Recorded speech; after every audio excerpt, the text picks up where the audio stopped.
Vânia Ferrari, mais descabelada do que nunca, porque eu meio que acabei de acordar. Hoje é feriado, tá todo mundo passeando e eu e a Ana estamos trabalhando, porque nós somos as garotas contra fluxo. Ontem, dia útil, a gente estava numa exposição e hoje a gente está em casa, justamente fugindo do trânsito. E aí a gente está trabalhando, a Nathalie fazendo um monte de material, conteúdo programático para os nossos workshops e treinamentos, mandando proposta e tal. E eu estava aqui respondendo uma pesquisa, na verdade não é uma pesquisa, uma entrevista para uma revista de uma grande organização para a qual eu farei uma apresentação no ano que vem. E aí essa entrevista vai figurar na revista desta organização. Aí eu comecei a preencher, comecei a me irritar. Aí eu falei, olha, a raiva é um grande conector de mudança. E aí eu vou compartilhar as minhas respostas com vocês, para vocês dizerem o que vocês acham desses pensamentos. Pode ser assim? Então vamos lá, tá? Primeira pergunta, quais são as práticas modernas de gestão? E eu respondo. Em primeiro lugar, e antes de mais nada, precisamos de líderes melhor preparados tecnicamente e comportamentalmente. Estamos vivendo uma enorme crise de lideranças, com profissionais cada vez mais tarefeiros. A maioria dos líderes hoje trabalha para o seu chefe e não para o seu time. Um bom líder deveria dedicar 50% do seu tempo para a equipe. E se ele não tem esse tempo, ele deve voltar a ser analista. Simples assim. Com um líder inspirador, todo o time cresce, aprende, ensina e cria espaço para inovação. Com um líder medíocre, nenhuma técnica de gestão sobrevive. Pergunta 2. Considerando o momento atual, qual é o papel do líder e como ele será em um futuro próximo? O líder deve defender seu trabalho e não a sua utilidade para a organização. Desculpa, o líder deve defender o seu trabalho e a sua utilidade para a organização.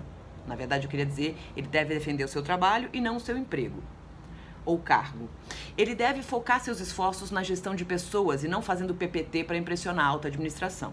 Então, o papel do líder é nessa ordem. 1.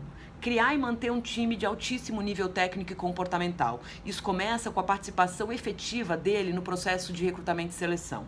Precisamos de pessoas de qualidade em nosso time e isso significa que a empresa precisa criar e divulgar políticas sérias de inclusão. O time perfeito é um time diverso, com mulheres, negros, PDIs, profissionais da comunidade LGBTQ+, pessoas de diferentes universidades, não só as renomadas, pessoas com histórias de vida diferentes. 2. Conhecer a fundo cada profissional do seu time, sua história, seus perrengues, seus sonhos, suas motivações, suas fragilidades e forças. 3. Criar uma relação de confiança com seus liderados para que os feedbacks sejam assertivos e promovam o crescimento de cada indivíduo do grupo. 4. Incentivar a colaboração entre os participantes do time e com toda a companhia. Hoje é muito silo, departamento é cafona, departamento vai acabar. Ser um grande comunicador, esse é o item 5. Ser um grande comunicador de estratégia, de tática e de objetivo. A gente sabe que hoje só 10% dos colaboradores conhecem a estratégia da organização porque os líderes se comunicam mal. 6. Ser um incentivador da morte à burocracia, fazendo o seu time sempre buscar formas mais inteligentes, divertidas, produtivas, rentáveis e profícuas de fazer as coisas. Sejam produtos, serviços, processos, atendimentos, tudo deve ser repensado à luz da simplificação. 6. Ser um defensor do seu time. Quando acontece um erro, o líder não pode oferecer o seu liderado em sacrifício, e sim assumir a responsabilidade pelos resultados do time. Eu odeio líder que demite liderado, que foi mal orientado, mal contratado, mal feedbackado. Aí ele faz uma cagada e o líder, ao invés de assumir a responsabilidade, oferece o liderado em sacrifício. Acho horrível isso, feio. Pergunta 3. Observamos o surgimento de organizações que optam por um modelo de gestão de pessoas menos tradicional, tentando muitas vezes conquistar o profissional mais jovem. O que as empresas mais conservadoras têm a aprender com essas novas empresas em relação ao time? Por outro lado, quais são as falhas desse modelo? Minha resposta: muita calma nessa hora. Uma empresa não tem que ser um clube de campo. Há 10 anos eu falo isso. O trabalho não tem que ser fácil. Se fosse fácil, eu chamava miojo. O trabalho tem que ser desafiador. Então eu respondo: muita calma nessa hora, uma empresa não tem que ser um clube de campo, ter mesa de bilhar, videogame, cerveja à vontade, não me parece que tenha ajudado nossos colaboradores a serem mais criativos e sim a serem mais mimados e fugirem da responsabilidade. Eu trocaria tudo isso por uma jornada de trabalho mais curta. Eu quero ficar menos na empresa e mais no museu, no teatro, no cinema, nas praças públicas, nos parques ou lendo um bom livro em casa. Eu não quero ficar entre 10 e 14 horas num lugar que tem até chuveiro, mas apresentar uma produtividade pífia, pois não me alimentei do que é belo, justo e bom, que está nas ruas e não nas paredes grafitadas da minha empresa. Eu quero ver o sol. Então, se eu tenho 6 horas do dia para resolver problemas complexos, eu vou focar no problema e vou resolvê-lo. A resposta não está na mesa de bilhar, está na relação com os outros colaboradores. Não está no meu inbox de e-mail, e sim na discussão profunda, ao vivo e em cores, com os decisores. Defendo menos tempo de permanência numa firma divertidinha, com mais foco na solução de problema. Todo mundo vai adorar, inclusive os jovens. É isso.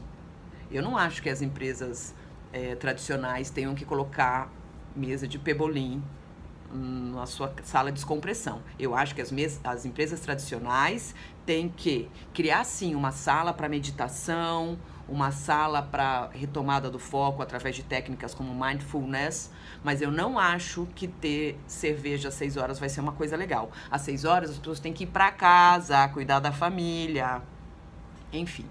E acho, sim, que todas elas, as empresas novas e as velhas, têm que reduzir a jornada. Acho que essa jornada só faz a gente atrasar mais as entregas e desfocar mais. E a gente fica esperando o chefe ir embora. Eu não consegui escrever isso na entrevista, mas estou falando para você. Pergunta 4. Com a chegada da tecnologia, vemos uma crescente tendência da automação de funções, o que irá gerar muitas mudanças no mercado. Quando falamos em colaborador, quais os skills serão cada vez mais necessários e como deverá se comportar o profissional do futuro? Minha resposta. Eu acredito na inteligência artificial como livramento da nossa burrice natural. Ou seja, os computadores e softwares têm que fazer o trabalho burro. Ler milhares de dados e criar curva de tendência, processar centenas de milhares de informação e nos dar um resumo, fazer o Excel, o PPT, o cadastro. Gente, informação para cadastro está livre nas redes sociais. Se você pegar meu CNPJ no Google, você vai achar todas as informações da minha empresa. Eu não sei por que eu tenho que preencher uma caralhada de cadastro em Excel e Word. Tudo que é chato e burro pode ficar com o computador, porque daí o humano vai ter tempo para brilhar e criar soluções novas para problemas antigos. O que me preocupa, contudo, é a falta de senso crítico na população em geral. Ninguém mais lê. A maioria dos executivos e executivas de uma reunião importante seriam reprovados no Enem em redação.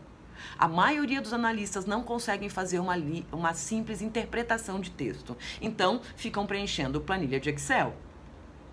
Precisamos criar nas empresas formas de fazer o povo, entre aspas, pensar seus próprios pensamentos, porque essa é a base da filosofia, ao invés de ficarem repetindo jargões velhos do mundinho corporativo que cheira a mofo. Eles só falam em brainstorming, briefing, googar, sei lá mais o quê, mas desconhecem como seus intelectos são poderosos e as suas emoções imprescindíveis para o novo mundo do negócio. Em resumo, falta autoconsciência para líderes e colaboradores. 5. Quais atitudes e metodologias praticamos hoje em relação à gestão de pessoas que você considera totalmente ultrapassadas? Meritocracia, por exemplo, é a minha resposta. É um crime quando não se leva em conta que há uma elite privilegiada. A gente promove o homem branco, heterossexual, jovem, formado em faculdade de ponta e que foram criados pela avó no carpete comendo sucrilhos. Muitos, não todos, mas muitos desses caras são mimados e beiram a psicopatia. Ou seja, ficam na empresa 14 horas por dia, pois na empresa eles têm o poder. E fora da empresa eles não têm amor pela família, não criam laços emocionais com ninguém e marcam reuniões na hora do almoço, pois não tem com quem almoçar. Mulheres de RH promovem esses malucos e os chamam de engajados. Eu chamo de doentes que estão acabando com a autoestima de colaboradores que são diariamente massacrados por jornadas insanas, portfólios de projetos imensos e sem foco, estratégias sem nenhuma conexão com os desejos dos clientes e reproduções de métodos antigos. Outra coisa que eu não faria, continuar premiando um único vendedor que bateu a meta. Isso eu não faria. Se queremos que os nossos profissionais sejam colaboradores participativos, deveríamos premiar o time e não o único profissional. Afinal, ninguém faz nada sozinho. O cara que ganhou a premiação não ganhou sozinho. Pergunta 6. Voltando à palestra que será dada no nosso evento, Novo Mundo, Novo Tudo, uma visão da evolução ao longo do tempo, gestão de mudança na prática, como ela deseja contribuir para a criação de uma cultura de mudança nos níveis individuais de projetos e organização. Bom, no meu stand-up eu apresentarei quem são os profissionais que estão transformando o jeito de fazer negócio no Brasil e no mundo. E o principal ponto é que o novo profissional é bom e bom. Ele é bom tecnicamente, tem bom coração.